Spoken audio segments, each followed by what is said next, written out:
অঘোষিত কর্মবিরতি চলাকালে বিভিন্ন স্থানে পরিবহন শ্রমিকদের সঙ্গে র্যাব পুলিশের সংঘর্ষ, ধাওয়া পাল্টা ধাওয়া, একজন গুলিবিদ্ধ, যানবাহন চলাচলে বাধা। রিক্সাও আসতে দিচ্ছে না, মোটরসাইকেল আসতে দিচ্ছে না। সদরঘাট থেকে 10 নম্বরে ভাড়া যাচ্ছে সিএনজি 1200 টাকা। আমরা চাই যে সরকার এটার একটা ভালো সমাধান করে দেয়। পদ্মা সেতুর সুফল পেতে ঢাকা ফরিদপুর মহাসড়কে 4 লেনের কাজ শুরু। রাজধানীর সঙ্গে সড়ক পথে দ্রুততম সময়ে যোগাযোগের সুবিধা পাবেন দক্ষিণ পশ্চিমাঞ্চলবাসী। কুমিল্লা সিটি কর্পোরেশনের কেন্দ্রের উন্নয়নের ছোঁয়া লাগলেও অবহেলিত দক্ষিণের এলাকা, রয়েছে যানজট, জলাবদ্ধতা সহ বেশ কয়েকটি সমস্যা। এবং অমর একুশে গ্রন্থমেলায় গেলবারের চেয়ে 25 কোটি টাকার বই বেশি বিক্রি হয়েছে। আগামীতে আরও সুশৃঙ্খলভাবে মেলা আয়োজনের অঙ্গীকার বাংলা একাডেমির।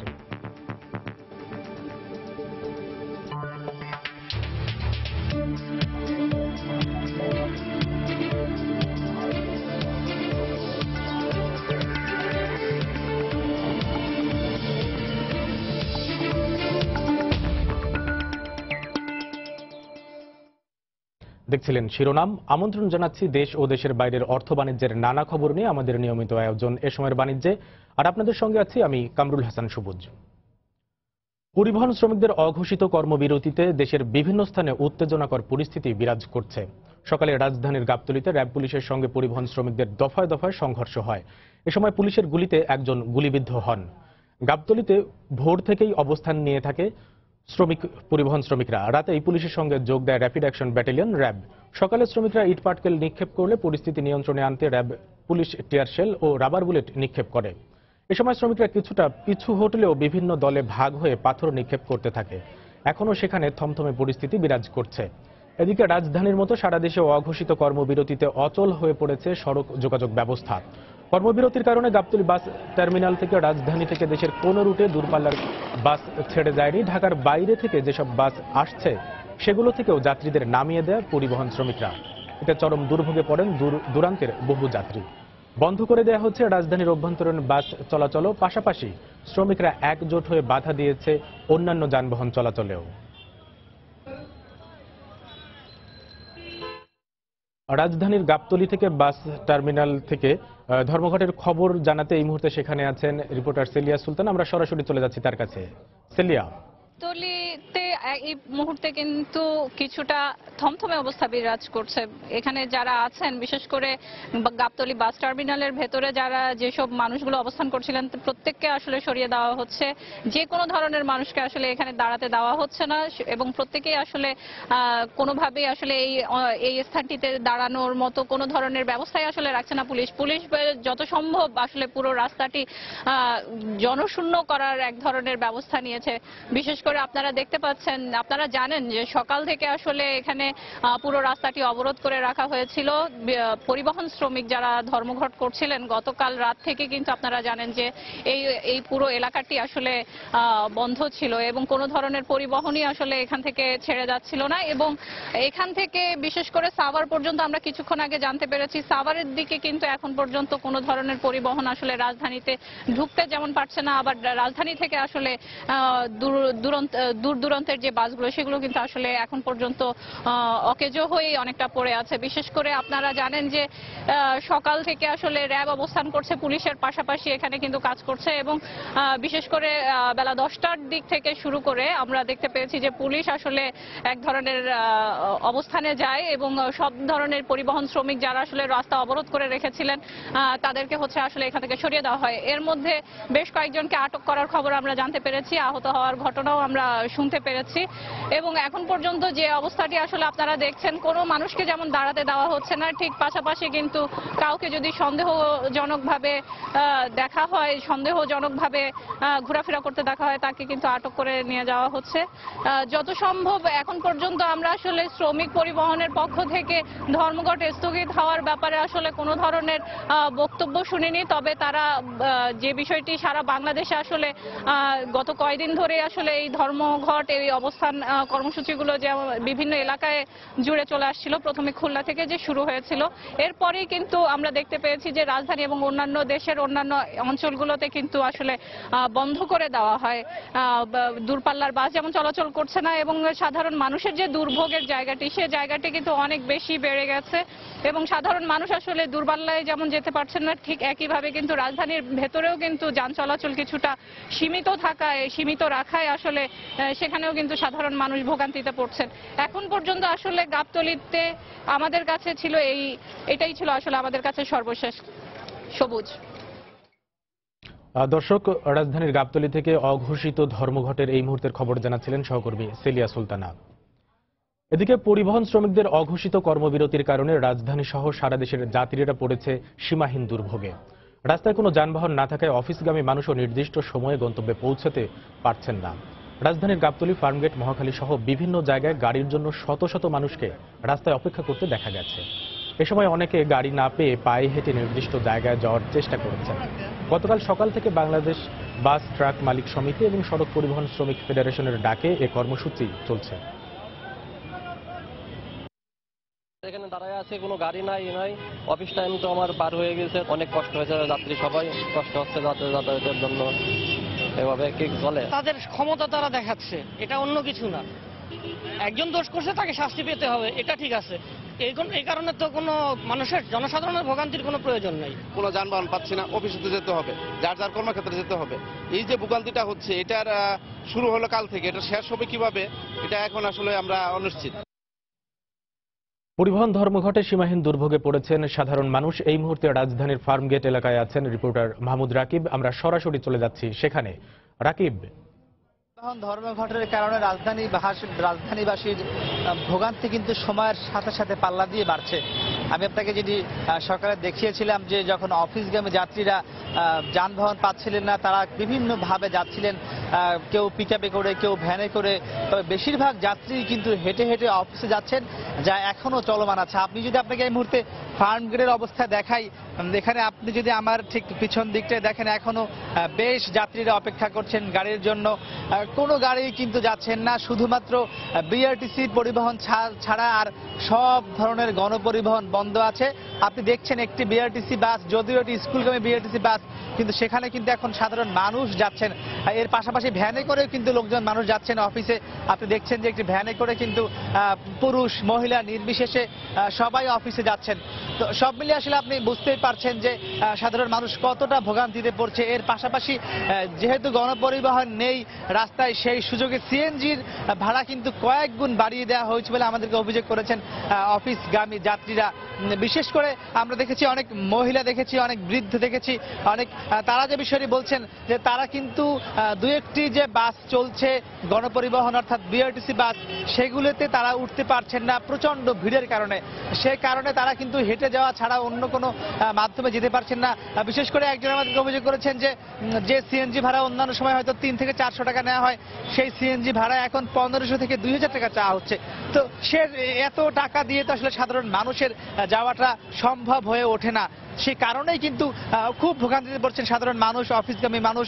আমি আপনাকে আরো যেটা দেখছি সকাল থেকে যে বেশিরভাগ মানুষই হেঁটে হেঁটে যাচ্ছেন। বিশেষ করে কিছু শ্রমিক আছেন যারা আসলে যাদের সিএনজি ভাড়া করে যাওয়াটা তাদের পক্ষে সম্ভব না, তাদের আর্থিকভাবে তারা অতটা সচ্ছল না।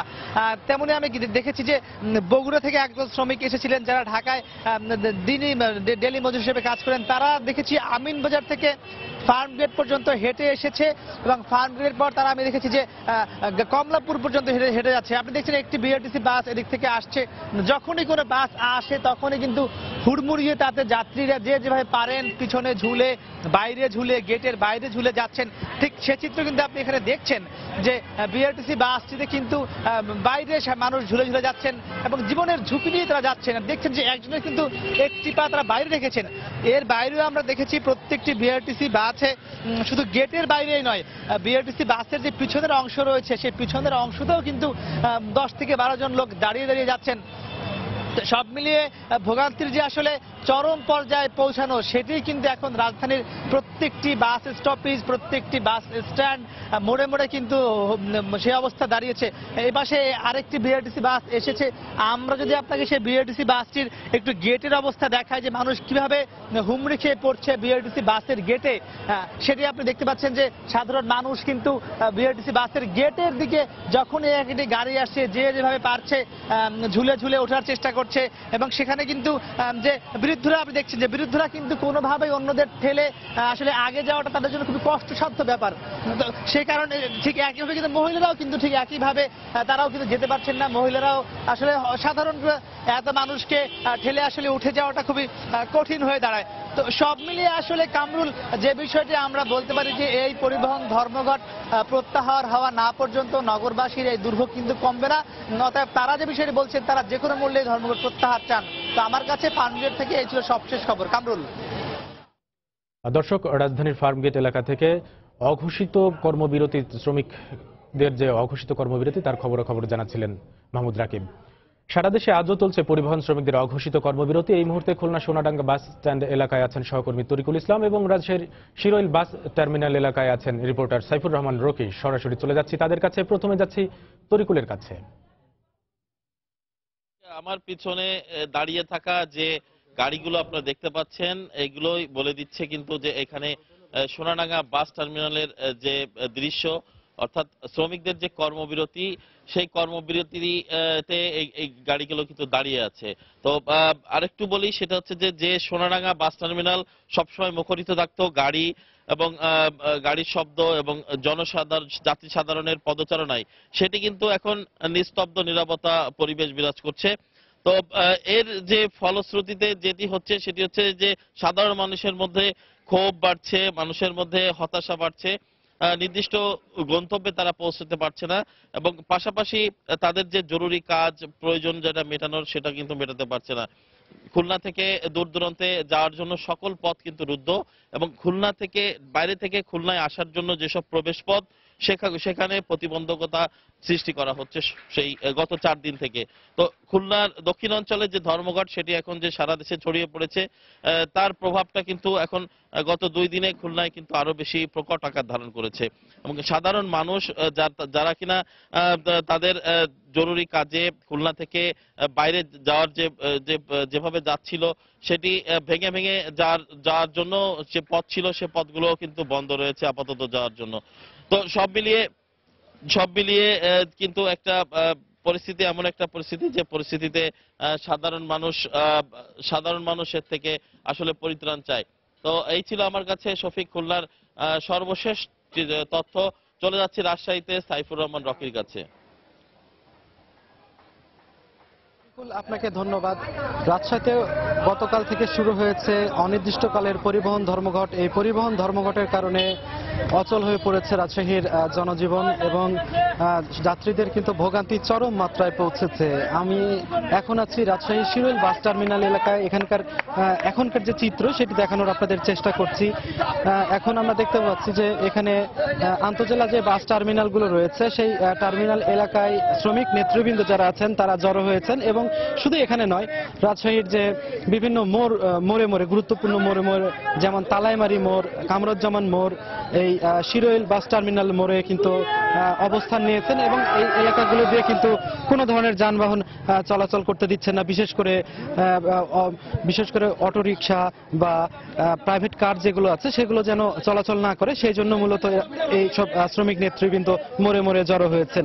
কিছুক্ষণ আগে এখান থেকে একটি বিক্ষোভ মিছিল বের করেছিল শ্রমিক নেতৃবৃন্দ এবং এই মিছিলটি কামরুজ্জামান চত্বর ঘুরে শালবাগান এলাকা হয়ে আবার এই টার্মিনাল চত্বরে এসে শেষ করেছে।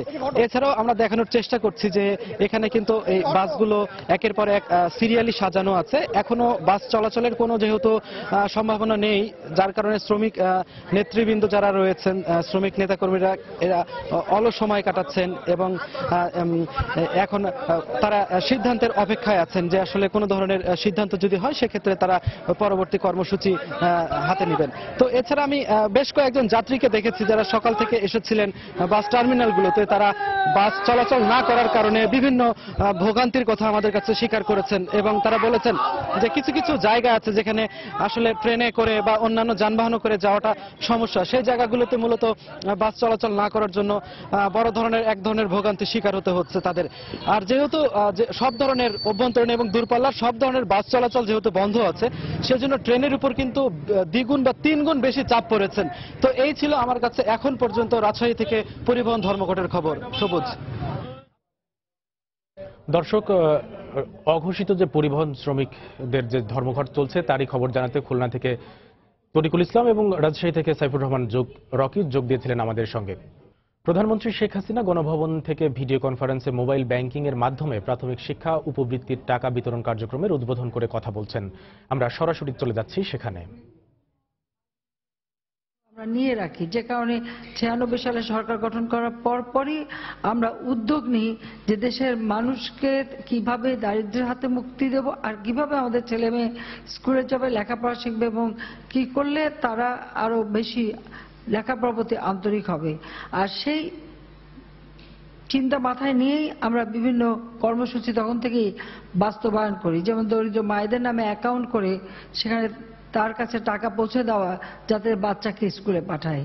আমাদের বয়স্ক বিধবা স্বামী পরিত্যক্তা তাদের জন্য ভাতার ব্যবস্থা আমরা করে দিই, প্রতিবন্ধীদের জন্য ভাতার ব্যবস্থা করে দিই এবং স্কুলে ছেলেমেয়েরা যাবে পড়াশোনা করবে তাদের বিনা পয়সায় বইয়ের ব্যবস্থা, কারণ সেগুলো আমরা করে দিয়েছি। কারণ জাতির পিতা স্বাধীনতার পরপর যখন একটা যুদ্ধ বিধ্বস্ত দেশ গড়ে তুলছেন তখনই কিন্তু তিনি আমাদের প্রাথমিক শিক্ষাকে সংবিধানেও এটা তিনি দিয়েছেন যে প্রাথমিক শিক্ষা বাধ্যতামূলক এবং অবৈতনিক করে দেন এবং সেই সময় তিনি 26,000 স্কুল জাতীয়করণ করে দিয়েছেন এবং মেয়েদের শিক্ষা 8ম শ্রেণী পর্যন্ত অবৈতনিক করে দেন। কাজে এই যে তার যে চিন্তা চেতনা সেগুলি বাস্তবায়ন করাই তো আমাদের লক্ষ্য, আর সেই লক্ষ্য নিয়ে আমরা কাজ করি। 96 সালে আমরা যে কাজ শুরু করেছিলাম, হ্যাঁ মাঝখানে একটা সময় ছিল 2001 সালে আমরা ক্ষমতায় আসতে পারিনি, তখন অনেক কাজ বন্ধ হয়ে গিয়েছিল। যেমন কমিউনিটি ক্লিনিক আমরা করি, সেগুলি বিএনপি এসে বন্ধ করে দেয়, বা এই যে বৃত্তি উপবৃত্তি এবং এমনকি উচ্চশিক্ষার সুযোগ যে আমরা সৃষ্টি করেছিলাম, বিদেশে পাঠিয়ে আমরা যে সুযোগ দিয়েছিলাম সবগুলি বন্ধ করে দিয়েছিল। আল্লাহর রহমতে আপনাদের দোয়ায়, জনগণের দোয়া এবং ভোটে আমরা 2008 সালে নির্বাচনে জয়ী হই, 2009 সালে সরকার গঠন করি। সরকার গঠন করার পর থেকেই আমরা বিভিন্ন উদ্যোগ নিই যে আমাদের যে কাজগুলি আমরা সম্পন্ন করতে পারি সেগুলো আমরা কিভাবে সম্পন্ন করব। সেই লক্ষ্য নিয়ে আমরা এই যে আমাদের ছেলেমেয়েরা একেবারে সেই প্রাইমারি থেকে উচ্চ শিক্ষা পর্যন্ত কিন্তু আমরা বৃত্তি দিয়ে যাচ্ছি। এমনকি আমরা প্রধানমন্ত্রী শিক্ষা সহায়তা ট্রাস্ট ফান্ড গঠন করেছি, তার মাধ্যমেও আমরা শিক্ষা সহায়তা দিচ্ছি। আজকে যেমন আমরা প্রাথমিক শিক্ষার্থীদের জন্য যে উপবৃত্তি, সেটা ওই যে মায়ের নামে অ্যাকাউন্ট এবং মায়ের নামে টাকা চলে যাবে সেই ব্যবস্থা করেছি। সেই সাথে সাথে আমরা কিন্তু উচ্চশিক্ষা পর্যন্ত দিচ্ছি। প্রায় 1,73,00,000 ছাত্রছাত্রী সেই প্রাথমিক থেকে উচ্চশিক্ষা পর্যন্ত এই উপবৃত্তি এবং বৃত্তি পাচ্ছে। আমরা সেই ব্যবস্থাটা করে দিয়েছি এবং আমরা বিনা পয়সায় বই দিচ্ছি। আমাদের 4,16,35,929 জন ছাত্রছাত্রী বিনা পয়সায় বই পাচ্ছে। এবারেও জানুয়ারি মাসে আমরা 36,21,82,245 খানা বই বিনামূল্যে বিতরণ করেছি। কাজে বই কেনার খরচ এটাও কিন্তু বাবা মাকে নিতে হচ্ছে না, এই দায়িত্বটা আওয়ামী লীগ সরকার নিয়েছে, আমি নিয়েছি, আমরা দিচ্ছি। এবং এই যে 4 কোটি ছেলে মেয়ে বই পাচ্ছে, তারা পড়াশোনা করবে, নিজের পায়ে দাঁড়াবে, উন্নত জীবন পাবে, সেটাই আমাদের লক্ষ্য এবং তারাই তো আগামী দিনে এই দেশ পরিচালনা করবে এবং এদেশে কর্ণধার হবে। কাজে আজকে আমরা যেটা করে যাচ্ছে, আমাদের প্রাথমিক শিক্ষার্থী তাদের জন্য বৃত্তি, এবং এই বৃত্তিটা দেওয়া হচ্ছে, এখানে একটা প্রকল্প নেওয়া হয়েছে মায়ের হাসি, কারণ আমরা মায়ের মুখে হাসি দেখতে চাই। কাজে মায়ের মুখে হাসি দেখতে চাই জন্য যে মা দেখবে তার ছেলে মেয়ে স্কুলে যাচ্ছে, পড়াশোনা করছে, পড়াশোনা করে মানুষের মতো মানুষ হচ্ছে, সেই জন্য একটা নাম দেওয়া হয়েছে মায়ের হাসি। এবং এখানে আমরা উপবৃত্তি দিচ্ছি, এই উপবৃত্তির যা সুবিধাভোগী ছাত্রছাত্রী তাদের টাকাটা মায়ের কাছে চলে যাচ্ছে। ডিজিটাল বাংলাদেশ আমরা গড়ে তুলব, সেই 2008 সালে আমাদের নির্বাচনী ইস্তাহারে আমরা ঘোষণা দিয়েছিলাম।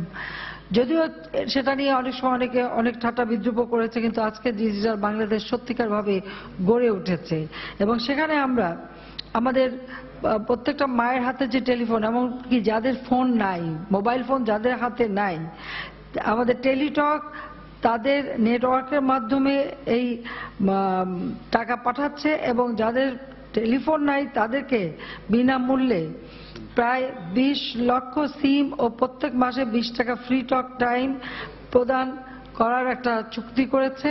কাজে তাদের হাতে আমরা মোবাইল ফোন পৌঁছে দিচ্ছি, অর্থাৎ এখন সকলের হাতেই মোবাইল ফোন এবং এই মোবাইল ফোনের মাধ্যমে টাকা চলে যাচ্ছে। এই টাকা তোলার জন্য কোনো ঝামেলা পোহাতে হচ্ছে না, দূরে যেতে হচ্ছে না, কিছুই করতে হচ্ছে না, ঘরে বসে টাকার খবরটা পেয়ে যাচ্ছে যে মার হাতে টাকাটা পৌঁছে যাচ্ছে।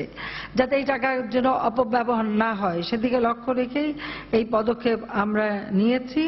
কাজে আমি সত্যি খুব আনন্দিত যে ডিজিটাল বাংলাদেশ আজকে বাস্তব এবং আমরা তা বাস্তবায়ন করেছি এবং এর সুফলটা গ্রামের মানুষ পাচ্ছে, প্রত্যন্ত অঞ্চলের মানুষ পাচ্ছে। কাজে সেটাই হচ্ছে সব থেকে আমি মনে করি যে আমাদের সব থেকে বড় অর্জন। কাজে আমি এটুকু বলবো যে আজকে আমরা প্রাথমিক শিক্ষার্থী 1,30,00,000 সুবিধাভোগী ছাত্রছাত্রীদের অভিভাবকদের হাতে আমরা টাকা পৌঁছে দিচ্ছি মোবাইল ফোনের মাধ্যমে, অর্থাৎ ডিজিটাল পদ্ধতিতে অনলাইনে টাকা চলে যাচ্ছে। তো এটা আমি মনে করি যে আমাদের মায়েদের যেমন ঝামেলাও কমবে, আর তাছাড়া আমি আর একটা আবেদন করব অভিভাবকদের প্রতি যে নিজের ছেলে মেয়ে মন দিয়ে যাতে পড়াশোনা করে সেদিকে যেমন দৃষ্টি রাখবেন, আবার ছেলে মেয়ে যেন বিপথে না যায় ওই ছোট্টবেলা থেকেই তাদেরকে সেইভাবে গড়ে তুলবেন যে যেন তারা আমাদের মুক্তিযুদ্ধের ইতিহাস জানতে পারে, তারা যেন দেশকে ভালোবাসতে পারে, দেশের মানুষের জন্য যেন তাদের একটা মানসিকতা এমনভাবে গড়ে উঠবে যে এই দেশটা তার নিজের এবং দেশকে ভালোবাসতে হবে, দেশের কল্যাণ করতে হবে, দেশের মানুষের জন্য ভালোবাসা থাকবে। সেইভাবে যেন একটা ছেলে মেয়ে গড়ে ওঠে যাতে ভবিষ্যতে আমাদের এই দেশ আমাদের মুক্তিযুদ্ধের চেতনায় গড়ে ওঠে, জাতির পিতার স্বপ্নের সোনার বাংলা আমরা গড়তে পারি। একথা বলেই আমি আজকে এই মায়েদের হাতে মোবাইল ব্যাংকিং এর মাধ্যমে প্রাথমিক শিক্ষা উপবৃত্তি এটা আমি শুভ উদ্বোধন করছি। ধন্যবাদ মাননীয় প্রধানমন্ত্রী। এখন মাননীয় প্রধানমন্ত্রী প্রাথমিক শিক্ষার জন্য উপবৃত্তি প্রকল্পের সুবিধাভোগী মায়েদের নিকট মোবাইল ব্যাংকিং এর মাধ্যমে উপবৃত্তি অর্থ বিতরণ এই কার্যক্রমের শুভ উদ্বোধন করবেন এই গণভবন প্রান্ত থেকে। এবং আমি মাননীয় প্রধানমন্ত্রীকে বিনীত অনুরোধ জানাচ্ছি। দর্শক, মোবাইল ব্যাংকিং এর মাধ্যমে প্রাথমিক শিক্ষা উপবৃত্তির টাকা বিতরণ কার্যক্রমের উদ্বোধনের পর কথা বলছিলেন প্রধানমন্ত্রী শেখ হাসিনা। আমরা এতক্ষণ সেখানে ছিলাম। আবারও পরিবহন ধর্মঘটের খবর। রাজধানীর কাঁচাবাজারের পাইকারি আড়তগুলোতে ধর্মঘটের প্রভাব না পড়লেও ভোগান্তিতে পড়েছে খেটে খাওয়া মানুষ। একটু বিলম্ব হলেও রাত গভীর হওয়ার সঙ্গে সঙ্গে রাজধানীতে আসতে থাকে সবজি বোঝাই ট্রাকগুলো। দুর্ভোগ ছিল, কিন্তু অন্যান্য রাতগুলোর মতোই কর্মব্যস্ত ছিল শ্রমিকরা। উজ্জ্বল হোসেনের ক্যামেরায় আজহার লিমনের রিপোর্ট। একের পর এক সবজি বোঝাই ট্রাকগুলো ঢুকছে রাজধানীতে, যে ট্রাকগুলোর অধিকাংশের গন্তব্য কারওয়ান বাজারের মতো পাইকারি আড়তগুলোতে। গাড়ি ঘুরাই লইয়া তারপরে মনে করেন যে আপনার আশুলিয়ার ভিতর দিয়ে ঢুকছি, মালটা পৌঁছাতে আমরা অঞ্চলে যাচ্ছি। আমরা এদিকে আপনার গতকালে আসার কথা ছিল? হ্যাঁ, গতকাল আসার কথা ছিল। ঘোষিত কিংবা অঘোষিত অবরোধ কিংবা ধর্মঘট, কোনো কিছুতেই ব্যস্ততা কমেনি রাজধানীর এসব কাঁচা বাজারগুলোতে। রাত এখন প্রায় ৩টা। এই মুহূর্তে সবজি বোঝাই ট্রাকগুলো যেমন রাজধানীতে ঢুকছে, তেমনি প্রতিদিনের মতোই ব্যস্ত রয়েছে রাজধানীর এসব খেটে খাওয়া মানুষেরা। তবে এখানকার শ্রমিকদের ছিল নানা অভিযোগ। যে গাড়ি 10টার দিকে আসে ওই গাড়ি রাতের 1টার পর আইছে, এখনো ভ্যানে 1 টাকার মাল উঠাইতে পারি নাই। ধর্মঘাটে গরিবের পেটে লাত্তি পড়তেছে ভাই। সারা রাত্রে মনে করেন 800-1000 টাকা কাম হয়। আজকে এখন 2 টিপ মাল টানছি, 2 টিপে 300 টাকা আসছে। দামের ব্যাপারও পাইকার আড়তদারদের ছিল মিশ্র প্রতিক্রিয়া। স্বাভাবিক আর কি, এখনো আছে। এর পরবর্তীতে মালের দাম বাড়তেছে আস্তে আস্তে। একটা উছিলা পাইছে যে গাড়ি আসে না, ড্রাইভার ধর্মঘটে ইয়াতে গাড়ি আসে না, এলে গেল মালের দাম বেশি, মালের দাম আরো কম। আস্তে আস্তে এখন আর কমবো। তবে মঙ্গলবার থেকে শুরু হওয়া পরিবহন ধর্মঘটে নতুন করে ট্রাক কাভার্ড ভ্যান না চালানোর সিদ্ধান্ত নিয়েছে শ্রমিক মালিক সমিতি। আজহার লিমন, সময় সংবাদ, ঢাকা। দর্শক, আমরা জানতে পেরেছি পরিবহন শ্রমিকদের চলমান কর্মবিরতি নিয়ে সচিবালয়ে শ্রমিক নেতা ও পরিবহন মালিকদের সাথে সড়ক পরিবহন মন্ত্রী ওবায়দুল কাদের ও নৌমন্ত্রী শাহজাহান খান ও আইনমন্ত্রীর বৈঠক হবে কিছুক্ষণের মধ্যে। সচিবালয়ে আছেন রিপোর্টার সহকর্মী আশিস প্রসূন। বিস্তারিত জানতে আমরা সরাসরি চলে যাচ্ছি সেখানে। প্রসূন। সবুজ, আপনি জানেন যে আদালতের একটি রায়কে কেন্দ্র করে রাজধানী সহ সারা দেশে সড়ক পরিবহন শ্রমিক ফেডারেশন যে ধর্মঘট ডেকেছে, যে কর্মবিরতি পালন করছে, তার ফলে কিন্তু সারা দেশে একটি অচলাবস্থার সৃষ্টি হয়েছে।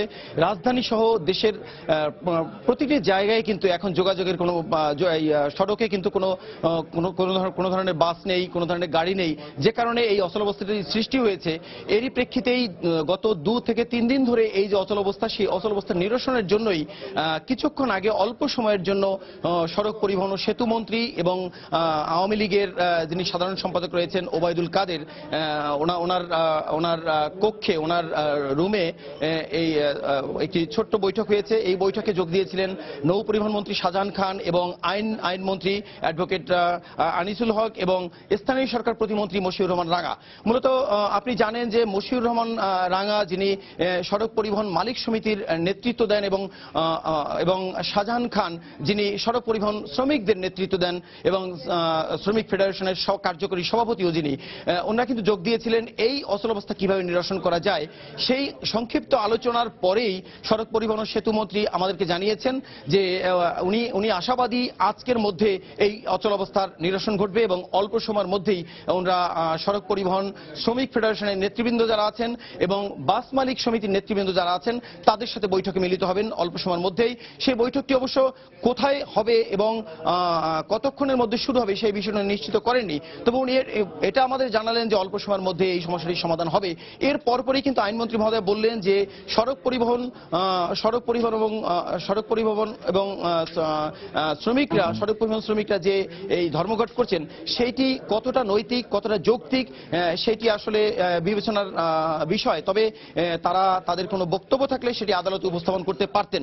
তো এই দুজন বক্তব্য দিয়ে আমাদেরকে জানালেন কিছুক্ষণের মধ্যেই তারা মূলত সচিবালয়ের বাইরে কোথাও একটি সভা করে এই সমস্যার একটি চূড়ান্ত সমাধান তারা করবেন এবং আজকের মধ্যেই এই সমস্যাটির সমাধান হবে বলে তারা আশা প্রকাশ করছেন। সবুজ। দর্শক, সচিবালয়ের সড়ক যোগাযোগ মন্ত্রী, নৌমন্ত্রী, আইনমন্ত্রী ও স্থানীয় সরকার প্রতিমন্ত্রীর যে বৈঠক হচ্ছিলেন, সেই বৈঠকের খবরাখবর জানাচ্ছিলেন প্রসূন আশিস। আমেরিকা ভিত্তিক আন্তর্জাতিক পর্যটকবাহী জাহাজ সিলভার ডিসকভারার এর প্রথমবারের মতো বাংলাদেশ ভ্রমণে বিদেশি পর্যটকদের ব্যাপক সাড়া পাওয়া গেছে বলে জানিয়েছেন বেসামরিক বিমান চলাচল ও পর্যটন মন্ত্রী রাশেদ খান মেনন। গতকাল সচিবালয়ে এ উপলক্ষে আয়োজিত এক সংবাদ সম্মেলনে বিমানমন্ত্রী জানান, বাংলাদেশে এই আন্তর্জাতিক ক্রুজ শিপটির আগমনে প্রথম ট্রিপে সব মিলে 35 লাখ টাকার বৈদেশিক মুদ্রা আয় হয়েছে। দেশীয় ট্যুর অপারেটর জার্নি প্লাসের উদ্যোগে শিপটি বাংলাদেশে ভ্রমণ করে 95 জন বিদেশি পর্যটক নিয়ে আন্দামানের বিভিন্ন দ্বীপপুঞ্জ ঘুরে 22 ফেব্রুয়ারি শিপটি মহেশখালী দ্বীপ এবং 23 ও 24 ফেব্রুয়ারি সুন্দরবনের হিরন পয়েন্ট সহ বিভিন্ন দর্শনীয় স্থান ঘুরে কলকাতার উদ্দেশ্যে যাত্রা করে। এতে বহির্বিশ্বে বাংলাদেশের সুনামও বৃদ্ধি পেয়েছে বলে জানান মন্ত্রী। ফিরতি পথে ক্রুজ শিপটির দ্বিতীয় দল 1 থেকে 3 মার্চ বাংলাদেশ ভ্রমণ করবে। পদ্মা সেতুর নির্মাণ কাজের অগ্রগতি নিয়ে প্রতি মাসের 1 তারিখে আমরা বিশেষ রিপোর্ট প্রচার করে থাকি। তারই ধারাবাহিকতায় আজ থাকছে ঢাকা থেকে ফরিদপুর পর্যন্ত মহাসড়ক 4 লেনে উন্নীতকরণ ও এর সুফল নিয়ে একটি রিপোর্ট। পদ্মা সেতু চালু হলে শুধু নদী পথে নয়, সড়ক পথেও তার সুফল পেতে এরই মধ্যে শুরু হয়ে গেছে ঢাকা থেকে ফরিদপুর মহাসড়ককে 4 লেনে উন্নীতকরণের কাজ। এর ফলে 2019 সালের মধ্যে দ্রুততম সময়ে রাজধানীর সঙ্গে সড়ক পথে যোগাযোগের সুবিধা পাবেন দেশের দক্ষিণ পশ্চিমাঞ্চলবাসী। প্রকল্প সংশ্লিষ্টরা বলছেন, এটি হবে দেশের প্রথম এক্সপ্রেসওয়ে। প্রকল্প এলাকা ঘুরে রিপোর্ট হেসান জুয়েলের, ছবি তুলেছেন সাইফুল ইসলাম।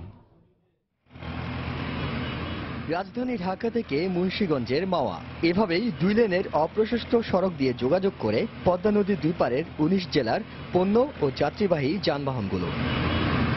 সেতু হলে পাল্টে যাবে জীবনযাত্রা, বাড়বে যানবাহনের চাপ। সেতুতে প্রায় 2 ঘন্টা নদীপথ পার হতে সময় লাগবে 10 থেকে 15 মিনিট। দেশের দক্ষিণ পশ্চিমাঞ্চলের সাথে নিরবিচ্ছিন্ন দ্রুততম সময় এবং সহজতর যোগাযোগের লক্ষ্যে এখন থেকে তাই চলছে যাত্রাবাড়ি থেকে মাওয়া এবং মাদারীপুরের পাঁচশট থেকে ফরিদপুরের ভাঙ্গা পর্যন্ত মহাসড়ক 4 লেনে উন্নীতকরণের কাজ। গাড়িগুলি চালায় শান্তি পাবে, যানজট সৃষ্টি কম, এদিকের মানুষজন ওদিকে যা কাজ করতে পারবে। রাস্তায় গেলে তাহলে 20 মিনিট লাগবে, কোনো জায়গায় ব্রেক নাই, একটানে যামুগা মাওয়া। যানজট কম থাকবে, মনে করেন যাতায়াত সুবিধা হবে, একটা সিঙ্গেল বেশি মারতে পারবো। দেশের প্রথম এই এক্সপ্রেসওয়েটির কোথাও ট্রাফিক ক্রসিং ও ধীরগতির যান চলাচল থাকবে না, তবে দুই পাশে ধীরগতির যান চলাচলের জন্য থাকবে 5 মিটার পৃথক প্রশস্ত লেন। মহাসড়কের মাঝখানে থাকবে 5 মিটার সড়ক বিভাজন, ভবিষ্যতে যেটিকে মেট্রো রেলের কাজে ব্যবহার করা হবে। 4টি ফ্লাইওভার, 4টি রেলওয়ে ওভারপাস, 21টি আন্ডারপাস এবং 3টি ইন্টারচেঞ্জের সমন্বয়ে মহাসড়কটি নির্মাণ করা হবে।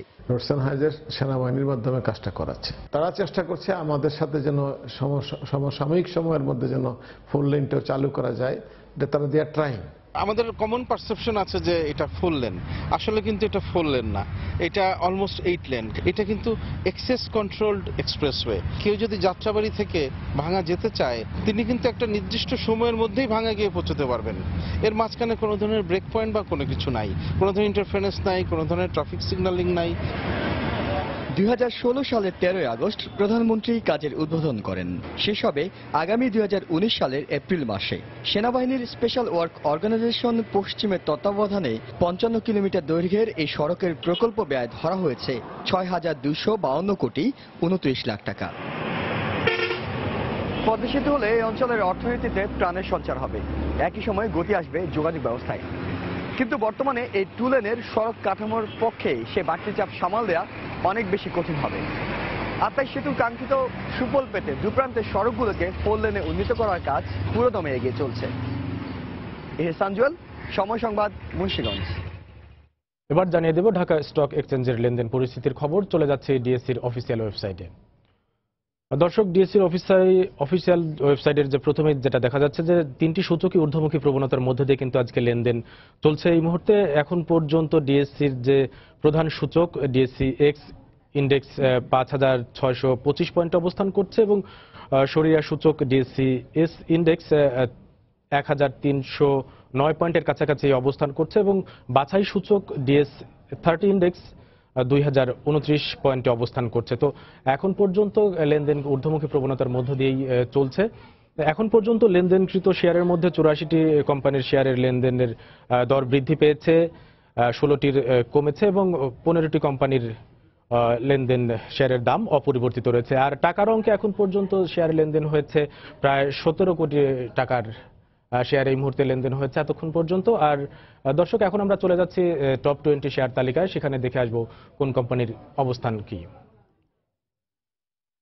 দর্শক, তালিকার প্রথমেই রয়েছে বেক্সিমকোর এই মুহূর্তে প্রতিটি শেয়ার লেনদেন হচ্ছে 35 টাকা 40 পয়সা এবং সর্বোচ্চ 35 টাকা 80 পয়সাতে ওই কোম্পানির শেয়ার লেনদেন হচ্ছে এবং সর্বনিম্ন 35 টাকা 40 পয়সাতে লেনদেন হচ্ছে এবং গতকাল এই কোম্পানির শেয়ারের সর্বশেষ শেয়ারের লেনদেন মূল্য ছিল 35 টাকা 10 পয়সা।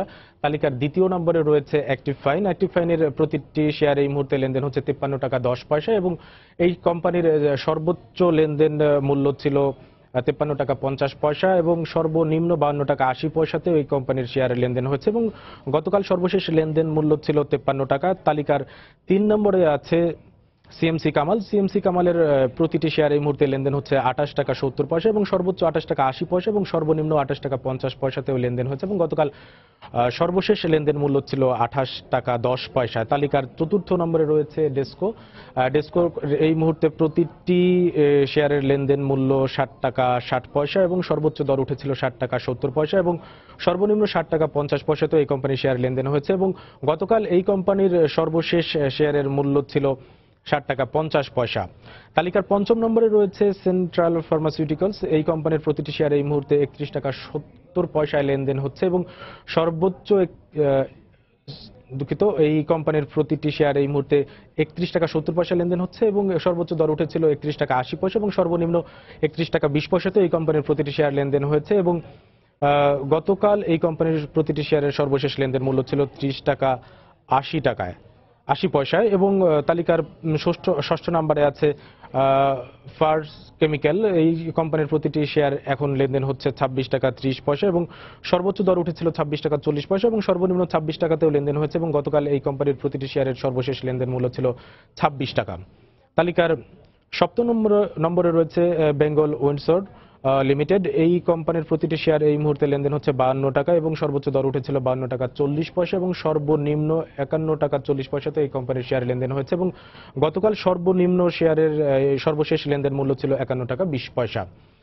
তালিকার অষ্টম নম্বরে রয়েছে বিডি থাই। এই কোম্পানির প্রতিটি শেয়ার লেনদেন হচ্ছে এই মুহূর্তে 31 টাকা 70 পয়সা এবং সর্বোচ্চ দর উঠেছিল 31 টাকা 90 পয়সা এবং সর্বনিম্ন 31 টাকা 70 পয়সাতে এই কোম্পানির শেয়ার লেনদেন হয়েছে এবং গতকাল সর্বশেষ লেনদেন মূল্য ছিল 31 টাকা 50 পয়সা এবং তালিকার 9 নম্বরে রয়েছে RSRM স্টিল এবং এই কোম্পানির প্রতিটি শেয়ার এই মুহূর্তে লেনদেন হচ্ছে 82 টাকা 10 পয়সা এবং সর্বোচ্চ দর উঠেছিল 82 টাকা 20 পয়সা এবং সর্বনিম্ন 81 টাকা 80 পয়সাতেও লেনদেন হয়েছে এবং গতকাল এই কোম্পানির প্রতিটি শেয়ার লেনদেন হচ্ছে 81 টাকা 10 পয়সা এবং তালিকার 10 নম্বরে রয়েছে ইসলামী ব্যাংক লিমিটেড। ইসলামী ব্যাংক লিমিটেডের এই মুহূর্তে প্রতিটি শেয়ার লেনদেন হচ্ছে 44 টাকা 70 পয়সা এবং সর্বোচ্চ দর উঠেছিল 44 টাকা 80 পয়সা এবং সর্বনিম্ন 44 টাকা 40 পয়সাতেও এই কোম্পানির শেয়ার লেনদেন হচ্ছে এবং গতকাল এই কোম্পানির সর্বশেষ লেনদেন মূল্য ছিল প্রতিটি শেয়ারের 44 টাকা 20 পয়সা।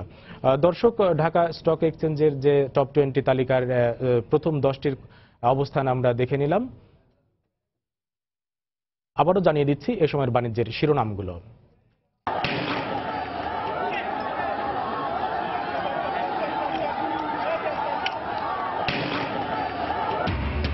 অঘোষিত কর্মবিরতি চলাকালে বিভিন্ন স্থানে পরিবহন শ্রমিকদের সঙ্গে র্যাব পুলিশের সংঘর্ষ, ধাওয়া পাল্টা ধাওয়া, একজন গুলিবিদ্ধ, যানবাহন চলাচলে বাধা।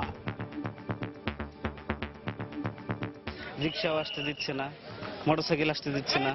সদরঘাট থেকে 10 নম্বরে ভাড়া যাচ্ছে সিএনজি 1200 টাকা। আমরা চাই যে সরকার এটার একটা ভালো সমাধান করে দেয়।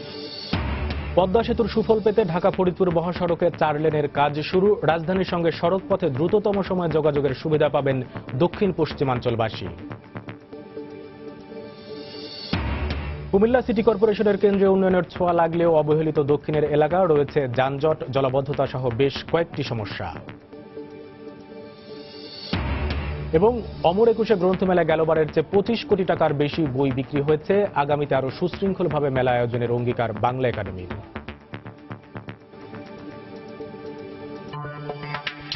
এই ছিল এ সময়ের বাণিজ্য। যে কোনো খবর পেতে ভিজিট করুন সময়নিউজ.tv। সঙ্গে থাকুন সময়।